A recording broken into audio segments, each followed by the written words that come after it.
ओम शांति ओम।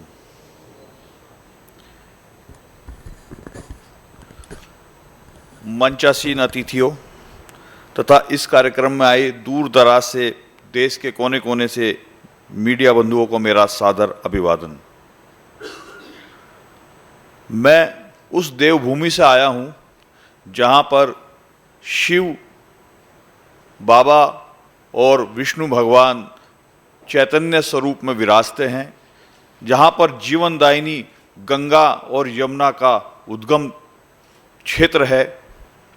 और मैं उस धरती से आकर इस पावन धरती को बार बार प्रणाम करता हूं, इस तपोभूमि को, इस देवभूमि को और ब्रह्म बाबा की इस पावन धरती को मेरा बहुत बहुत प्रणाम है। मेरा सौभाग्य है कि मुझे इस तपोभूमि पर जब मैं यहाँ आया और मैंने यहाँ इस पूरे क्षेत्र को घूमा तो मुझे ये एहसास हुआ कि ये यहाँ जितनी वाइब्रेशंस हैं, जितनी पॉजिटिव वाइब्रेशंस हैं, उसका जो निमित्त है वो ब्रह्म कुमारी का ये जो ज्ञान सरोवर है वो है।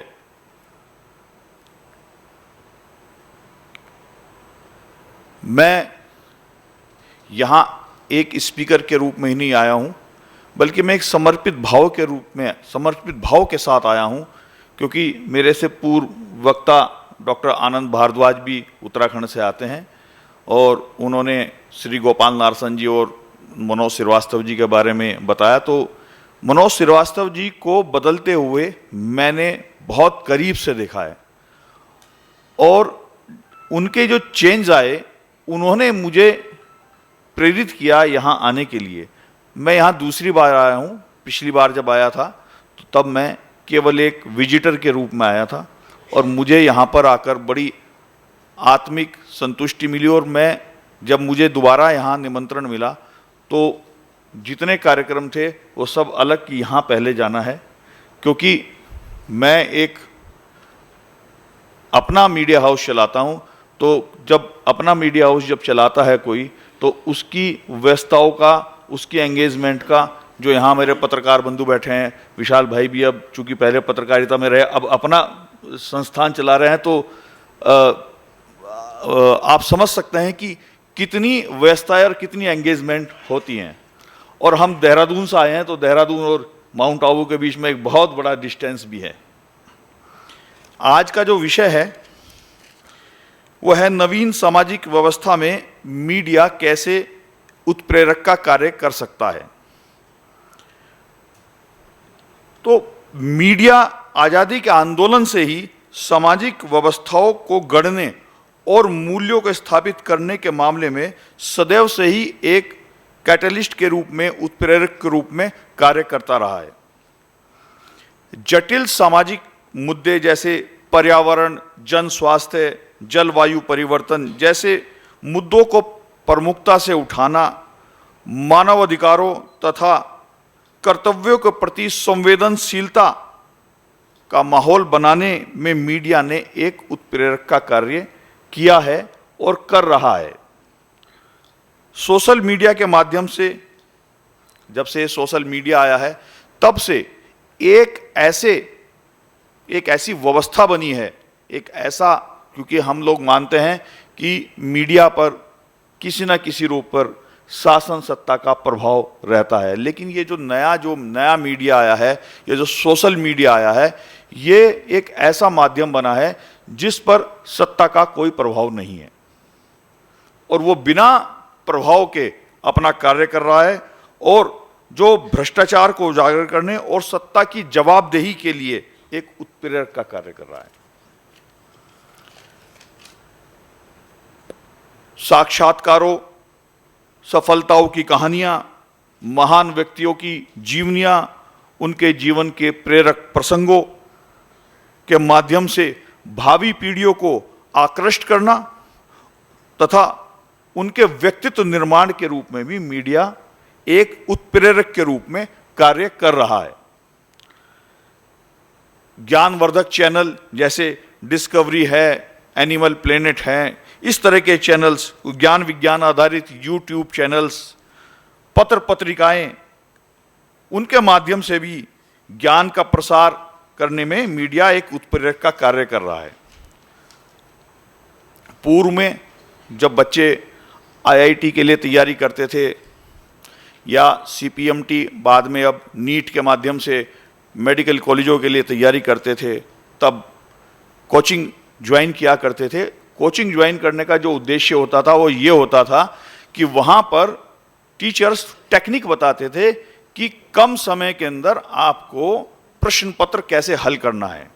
आपको अगर गणितीय गणना करनी है तो उसकी टेक्निक्स बताई जाती थी, उनके फार्मूले बताए जाते थे। ऐसे ही फिजिक्स में, ऐसे ही केमिस्ट्री में, ऐसे ही दूसरे सब्जेक्ट्स में।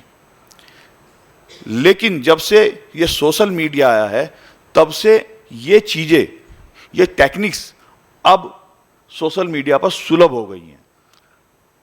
एक बहुत बड़ा ऐसा वर्ग जो उन महंगी कोचिंग्स को अवेल नहीं कर पाता था, आज वो सोशल मीडिया के माध्यम से, ऑनलाइन के माध्यम से उनको अवेल कर पा रहा है। इस प्रकार से ज्ञान के प्रसार में जो सोशल मीडिया है उसका वो एक उत्प्रेरक के रूप में अपना योगदान दे रहा है। मीडिया एक दर्पण की तरह है जो अच्छाई भी दिखाता है, बुराई भी दिखाता है। आप सज धज के जाओगे तो वो आपको बहुत सुंदर चेहरा दिखाएगा, आप अपना विकृत चेहरा लेके जाओगे तो आपको विकृत चेहरा दिखाएगा। वो सकारात्मक भी दिखाता है, वो नकारात्मकता भी दिखाता है। तो मैं ये मानता हूं कि ये पाठकों पे छोड़ देना चाहिए, ये व्यूअर्स पर छोड़ देना चाहिए, दर्शकों पर छोड़ देना चाहिए कि उसमें से वो क्या ले रहा है। तो वो जो दर्शक है उसके व्यक्तित्व के निर्माण का जो कार्य ब्रह्म कुमारीज कर रहे हैं वो बहुत ही अनोखा कार्य है कि हमें लेना क्या है। अच्छाई और बुराई साथ साथ चलती हैं। यदि ऐसा ना होता, जो अभी भाई साहब ने कहा, भाई ब्रह्म कुमार भाई ने कहा कि क्रोध के बारे में, और फिर दीदी ने भी क्रोध के बारे में बताया, तो अगर अच्छाई और बुराई साथ नहीं चल रही होती तो क्रोध नहीं होता। तो और कल जो इनॉग्रल सेशन के अंदर दीदी मंच संचालन कर रही थी, उन्होंने एक बात कही कि कैकेयी राम राज में रहती थी और विभीषण रावण राज में रहता था। विभीषण के ऊपर रावण राज के बुराइयों का असर नहीं हुआ और राम राज में रह रही कैकेयी कुटिलता से बाहर नहीं आ पाई। तो ये अपने मन की स्थिति है कि हमें क्या ग्रहण करना है, क्या ग्रहण नहीं करना है। यदि हम ब्रेकिंग न्यूज, समसामयिक खबरों की बात करें तो जैसे अरुण नैथानी जी ने कल एक बहुत ही बात कही, शॉर्ट में कही, मैं उसको एलोबरेट करना चाहूंगा कि संपादक नाम की संस्था सोशल मीडिया में नहीं है। प्रिंट मीडिया में, अच्छा घंटी बज गई बड़ी जल्दी, कि संपादक नाम की संस्था नहीं है। और ये संपादक नाम की संस्था ना होने के कारण सोशल मीडिया कहीं कहीं अपनी जो बहक जा रहा है उसके ऊपर कोई कंट्रोल नहीं है। लेकिन मुझे लगता है कि सरकारें आज नहीं कल उनके लिए भी कुछ ना कुछ, कोई ना कोई नियमावली, कोई इस तरह की चीज़ें, कोई इस तरह के स्टैंडर्ड्स बना देंगी और वो बन जाएंगे। मैं सकारात्मक पत्रकारिता और समाज के नवीन जो मापदंड है उसके अंदर कैटलिस्ट के रूप में मीडिया की भूमिका के बारे में एक अपना उदाहरण देना चाहूँगा। दिव्य हिमगिरी का प्रकाशन मैं 15 वर्षों से कर रहा हूँ, मैं 15 वर्षों से उसका संपादक हूँ। और शिव की अनुकंपा से उत्तराखंड के अंदर वो अकेली पत्रिका है जो साप्ताहिक प्रकाशित होती है और सकारात्मक पत्रकारिता के माध्यम से ही उसने एक अपना मुकाम हासिल किया है। इसके साथ ही हमने 5 साल पहले विज्ञान संप्रेषण नाम की एक पत्रिका का प्रारंभ किया जो विज्ञान के प्रचार प्रसार के लिए कार्य कर रही है। 5 वर्षों से उस पत्रिका का संचालन बिना किसी विज्ञापन के हो रहा है और कंप्लीटली सब्सक्रिप्शन बेस हो रहा है। वो सब्सक्रिप्शन बेस, तो आप ये समझिए कि 5 सालों के अंदर हमने उसका सब्सक्रिप्शन इस लेवल पे लेकर आ गए कि इस वर्ष उत्तराखंड सरकार के साइंस एंड टेक्नोलॉजी डिपार्टमेंट ने और केंद्रीय हिंदी संस्थान आगरा ने हमको पत्र लिखकर कहा कि ये पत्रिका आप चलाते रहिए, इसके लिए हम अनुदान देंगे। 5 साल हमने चला, हम 5 साल बाद, लेकिन 5 साल तक हम अभी भी हमारे पास एक पाठ होगा। तो हमें ये ढूंढना है कि सकारात्मक लोग और सकारात्मक लोगों को सकारात्मक चीज़ों की आवश्यकता है। अभी भी जब हम दिव्य हिमगिरी का हर अंक छपता है तो मुझे बहुत सारे लोग कहते हैं उस संपादिका पढ़ते हैं, यानी कि संपादिका पढ़ने की अभी भी 2 मिनट और लूंगा।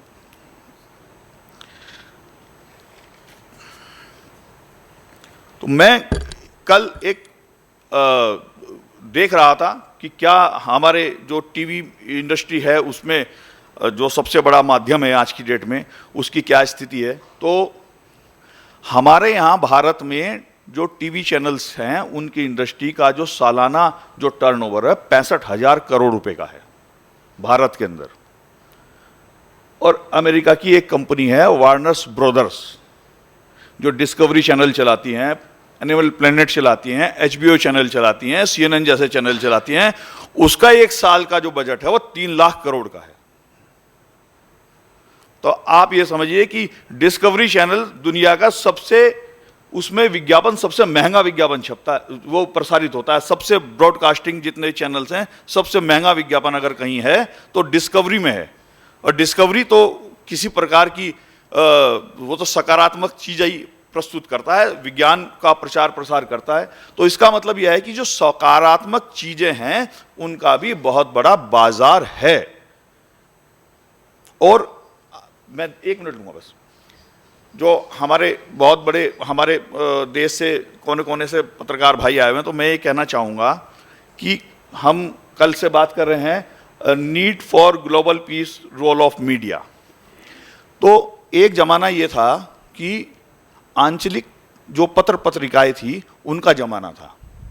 जो नेशनल पेपर्स थे वो छपकर आते थे, या तो शाम तक पहुँचते थे या अगले दिन पहुँचते थे।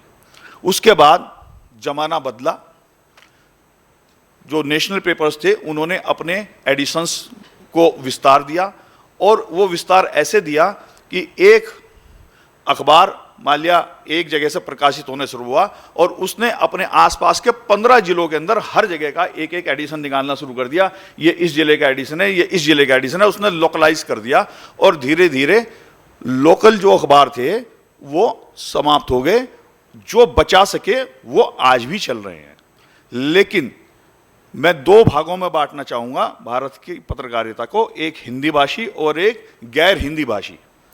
जो गैर हिंदी भाषी क्षेत्र है वहाँ आज भी आंचलिक समाचार पत्रों का प्रचार प्रसार है, वहाँ उनका एक अपना एक अलग मुकाम आज भी है। ये सारी जो गिरावट आई है सारी हिंदी भाषी क्षेत्रों के अंदर आई है। वहाँ पर अभी भी आप जाइए, चाहे आप बंगाल चले जाइए, चाहे आप तमिलनाडु चले जाइए, चाहे आप आंध्र प्रदेश चले जाइए, चाहे आप उड़ीसा चले जाइए, वहाँ सब जगह आपको वहाँ के लोकल लैंग्वेज के अखबार मिलेंगे जिनका बहुत अच्छा सर्कुलेशन है, बहुत अच्छे मीडिया हाउस बने हुए हैं। अब जमाना चेंज हुआ, अब सोशल मीडिया आ गया। जब सोशल मीडिया आया, वेब आया, पोर्टल्स आए, तो वो जो आंचलिकता है वो दोबारा से जीवंत हो उठी है, दोबारा से जीवंत हो उठी है। आज भाई साहब एक पोर्टल चला रहे हैं, आप में से बहुत सारे लोग होंगे पोर्टल चला रहे हैं। आज सबके पास एक अपना स्थानीय रीडरशिप है, कमिटेड, और उसके बाद ऑनलाइन जो रीडरशिप है उसका कोई था नहीं है कि वो कहाँ तक जा रही है, समाचार कहाँ तक पढ़ा जा रहा है, पूरे देश में पढ़ा जा रहा है। पिछले साल एक मिनट के लिए 4 धाम यात्रा के अंदर हेली सर्विसेज को रोक दिया गया, और ये खबर 10 मिनट के अंदर पूरे हिंदुस्तान के अंदर फैल गई, क्योंकि भारत पाकिस्तान का युद्ध चल रहा था कि उत्तराखंड में 4 धाम यात्रा स्थगित कर दी गई। ऐसी खबर फैल गई 10 मिनट के अंदर। सरकार बैकफुट पर आ गई, 10 मिनट के अंदर पूरा तंत्र हिल गया। सरकार को स्पष्टीकरण जारी करना पड़ा, और जिस अधिकारी ने उसको रोका था उसको एक कारण बताना पड़ा कि ये नोटम की वजह से रोका था, इसका कोई दूसरा नहीं था, स्पष्टीकरण दिया उसने अपना। तो मेरे कहने का मतलब यह है कि जो आज का दौर है, आज के दौर के अंदर जो आंचलिक जो पत्रकारिता है उसका दौर दोबारा से आ गया है और हमें उसका सदुपयोग करना है, और हमें उसका सदुपयोग शांति के लिए करना है, सकारात्मकता के लिए करना है। और हम जब यहाँ से जाएं तो हम अपने अपने पोर्टल्स के माध्यम से, अपने अपने पत्र पत्रिकाओं के माध्यम से कुछ उसमें एक कंटेंट एक ऐसा फिक्स करें जिससे हम सकारात्मकता को बढ़ावा दे सकें। इसी के साथ सबको बहुत बहुत धन्यवाद। Thank you so much.